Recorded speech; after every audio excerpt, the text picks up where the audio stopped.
ఇప్పుడు మనం 2024 సంవత్సరం నూతన సంవత్సరం ద్వాదశ రాశుల్లో మీనరాశి వారి జ్యోతిష్యం చూస్తున్నామండి. గవ్వల శాస్త్రం. ఈ గవ్వల శాస్త్రాన్ని లకోట ప్రశ్న శాస్త్రం, చింతామణి శాస్త్రం అంటారు.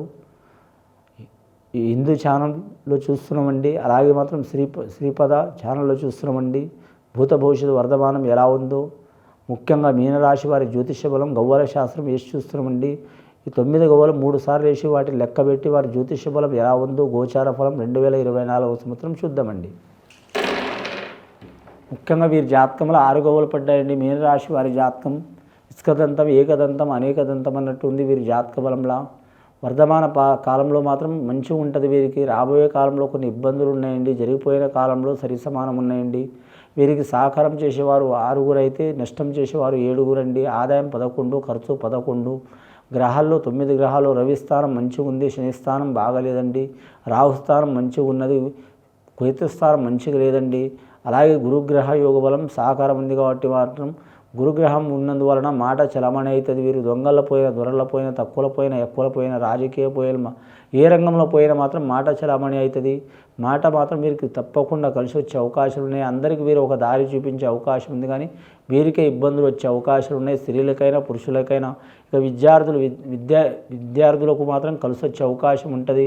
కానీ మాత్రం 5 సంవత్సరాల నుంచి 11 సంవత్సరాలు ఉన్న వారికి విద్య విషయంలో కలిసి వస్తుంది. 11 నుంచి మాత్రం 19 సంవత్సరాలు ఉన్న వారికి కొన్ని ఇబ్బందులు వస్తాయి. 19 సంవత్సరాల నుంచి 24 సంవత్సరాలు ఉన్న వారికి ఖచ్చితమైన ఫలితం ఉంటుంది. ఇక వీరి జాతకంలో పెద్దలు ఒక రకంగా చదివి చెప్పించాలనుకుంటారు. వీరికి వీరొక రకంగా విద్యలో నడిచి వచ్చే అవకాశం ఉంది. ఆ కళారంగంలో కూడా కలిసి వచ్చే అవకాశం ఉంది వీరికి. కళారంగం అంటే ఒక చాలా రకాలు ఉంటుందండి దానికి మరి జాతకంలో. కానీ మాత్రం ముఖ్యంగా చూడాలంటే మాత్రం క్రీడారంగంలో కలిసి వచ్చే అవకాశం ఉంటుంది వీరి పేరు మీద. గవర్నమెంట్ పరంగా మాత్రం వీరికి తప్పకుండా మాత్రం మంచి యోగ బలాలు కలిసి వస్తాయి. ఇక వీరి జాతకంలో ఉండే హాస్టల్ కావచ్చు, ఇల్లు కావచ్చు, విద్యార్థులకు మాత్రం అంత అనుకూలం ఉండదు. ఏదే చోట్ల మారే అవకాశం ఉంటుంది. కానీ పోయిన సంవత్సరం కంటే ఈ సంవత్సరం విద్యాస్థానంలో మంచిగా ఉంటుంది. కానీ మాత్రం జ్యోతిష్ శాస్త్రం మీదనే కాకుండా, పెద్దల మీదనే కాకుండా వారి ఆత్మ మీద నమ్మకం పెట్టుకొని, ఆత్మవిశ్వాసం పెట్టుకొని వారు తప్పకుండా విద్యాస్థానంలో నడిస్తే తిరుగు ఉండదండి వీరి పేరు మీద. కానీ పెద్దల పాట ప్రకారం నడవాలి. రేవతి నక్షత్రం వారికి మాత్రం కలిసి వచ్చే అవకాశం ఉందండి. కానీ ఉత్తరభద్ర నక్షత్రం వారికి కొన్ని ఇబ్బందులు ఉంటాయి. ఎల్నాటి శని ప్రభావం ఉన్నది వీరి పేరు మీద. ఈ ఎల్నాటి శని ప్రభావం గురించి కానీ మాత్రం వీరు ఎవరికి పూజ చేసినా చేయకపోయినా నవగ్రహ ఆరాధన చేయటం, కానీ 9 రకాల పుష్పాలతో పూజ చేయటం చాలా మంచిది. 9 రకాల పుష్పాలు దొరకడం కష్టం, కానీ అసంభవం కాదండి. అది తెచ్చుకొని మాత్రం పూజ చేస్తే చాలా మంచిది. ఆంజనేయ స్వామికి, నవగ్రహాలకి, అలాగే శనేశ్వరునికి పుష్పం మాత్రం కరెక్ట్ లిల్లీ పూలు మాత్రం చాలా వరకు బ్లూ కలర్ సంబంధించింది, చాలా వరకు మంచి ఫలితాలు ఇస్తాయండి. అలాగే మాత్రం నవగ్రహాలకి 9 రకాల పూలతో పూజ చేస్తే మంచిది. విఘ్నేశ్వరునికి మాత్రం ఖచ్చితంగా మాత్రం తెల్ల జిల్లేడు పూలతో మాల వేసి పూజ చేయటం మంచిది. దుర్గమాతకు మాత్రం ఖచ్చితంగా మాత్రం ఖడ్గమాలగా సూత్రం చదవటం మంచిది. రాహుకాలం ఘడియల. ముఖ్యంగా వివాహం కోరుకునే వారికి మాత్రం టైం పడుతుందండి. ఇష్ట ప్రకారం వివాహం కోరుకునే వారికి అతి కష్టం మీద అయ్యే అవకాశం ఉందండి. వివాహమై భార్య భర్తలతో గొడవలు, చిక్కులు, చికాకులు, నువ్వెంత నేనెంత అని ఉన్న వారికి మాత్రం చాలా జాగ్రత్తలు తీసుకోవాలండి. 6 గవ్వలు పడ్డాయి. శుక్ర మహారదశ ఉంటుంది వీరికి. ఎంత సుఖం ఉంటుందో అంత కష్టం ఉంటుంది. శుక్రుడు మంచి స్థానంలో లేదు వీరి జాతక బలానికి. కాబట్టి శుక్రుడు మంచి స్థానంలో లేనందువలన వీరికి అసౌఖ్యం ఎక్కువ ఉంటుంది, సౌఖ్యం తక్కువ ఉంటుంది. నమ్మిన వారు దగా చేసే అవకాశం ఉంటుంది. పెద్దల పేరు నిలబెడతారు వీరు. అతి కష్టం ఏదైనా అనుకున్నది సాధిస్తారు. వీరిది కోప స్వభావం కాదండి, నిలకడ స్వభావం. కోపం ఉంటుంది కానీ మనసులోనే ఉంటుంది. ఒక పని 4 సార్లు ఫెయిల్ అయినా సరే 10 సార్లు ప్రయత్నం చేసి అనుకున్నది సాధించేదాకా వదిలిపెట్టరు. కానీ ముఖ్యంగా వీరి జాతకంలో చూడాలంటే మాత్రం పట్టు వదలని విక్రమార్కుడు లాంటి జాతకం వీరిది. అలాగే వీరి జాతకంలో చూడాలంటే మాత్రం అదృష్ట యోగం కూడా చాలా ఉంటుంది. అదృష్టాన్ని కాదు, వీరు కృషిని నమ్ముకుంటారు, కష్టాన్ని నమ్ముకుంటారు, చేసే పనిని నమ్ముకుంటారు, వారి సిక్స్త్ సెన్స్ని నమ్ముకుంటారు. వీరి జాతక బలాన్ని చూడాలంటే మాత్రం అంశ భారీ ఉంటుంది. పెద్దల ఆస్తి కలిసి వచ్చే అవకాశం ఉంటుంది. సనాతన ధర్మం పాటిస్తారు, పెద్దల మాట ప్రకారం నడుస్తారు. కులదేవత సాయం కానీ, కులదేవుడు సాయం కానీ తప్పకుండా ఉంటుంది. రాఘవేంద్ర స్వామిని, గురుదత్తాత్రేయుడు స్వామిని, అలాగే షిర్డీ సాయిబాబా స్వామిని పూజ చేయడం చాలా మంచిది. అలాగే గురువారం వీరికి కలిసి వచ్చే అవకాశం ఉంది. అలాగే వీరి జాతకంలో చూడాలంటే రవివారం కూడా కలిసి వస్తుంది. సూర్యవారం, శనివారం, ఈ 3 వారాలు చాలా మంచిదండి. గురువారం, శనివారం, ఆదివారం చాలా వరకు శుభయోగాలు కలిసి వస్తాయి. దశమి తిథి, నవమి తిథి చాలా వరకు కలిసి వచ్చే అవకాశాలు ఉన్నాయండి. రెండవసారి గవ్వలేసి చూద్దామండి వీరి పేరు మీద.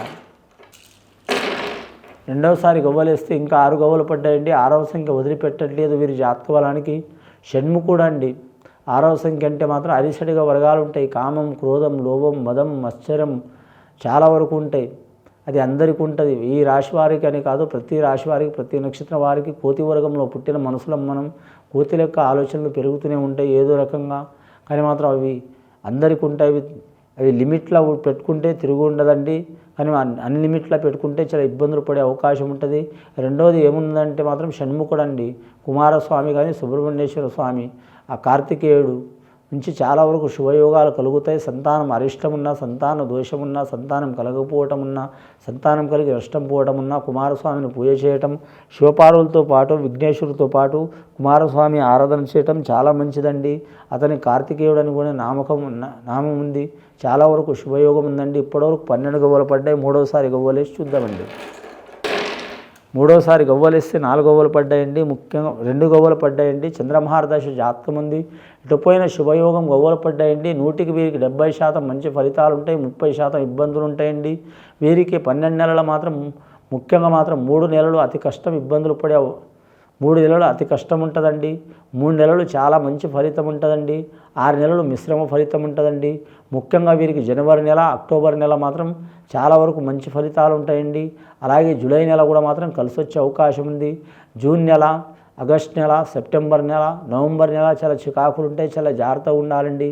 కానీ నమ్ముకున్న పని జయమయ్యే అవకాశం ఉంది. చంద్రమహారదశ జాతకం అంటే తండ్రి తరపు వాళ్ళు, తల్లి తరపు వాళ్ళు సహకారం చేస్తారు. అత్తమాల తరపు వాళ్ళు సహకారం చేస్తారు. కోర్టు కేసులు తగాదాలు ఉన్నవారు, భూమి తగాదాలు ఉన్నవారు, కళ్యాణం తగాదాలు ఉన్నవారు, లేదా మాత్రం మొండి బకాయిలు ఉన్నవారు, లేదా మాత్రం బ్యాంకు రుణం ఉన్నవారు, బ్యాంకులోని చిక్కులు ఉన్నవారు తప్పకుండా తొలగిపోయే అవకాశాలు ఉన్నాయి. లేనిపోని అబండాలు ఉన్నవారికి తొలగిపోయే అవకాశాలు ఉన్నాయి. రియల్ ఎస్టేట్ వ్యాపారం చేసేవారికి కలిసి వస్తుంది. ముఖ్యంగా వీరి జాతకంలో చూడాలంటే మాత్రం అనుకున్న పని జయమయ్యే అవకాశం ఉంది. రాజకీయ రంగంలో మాత్రం కొన్ని ఆటంకాలు, చిక్కులు, చికాకులు తప్పవు.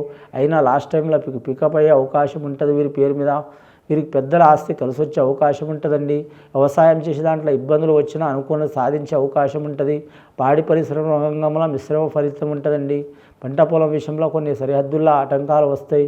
కానీ భూమి గురించి, జాగా గురించి ఏమైనా లిటిగేషన్ ఉంటే గవర్నమెంట్ తరపుతో వారితో మాత్రం వీరికి మంచి జరిగే అవకాశం ఉందండి.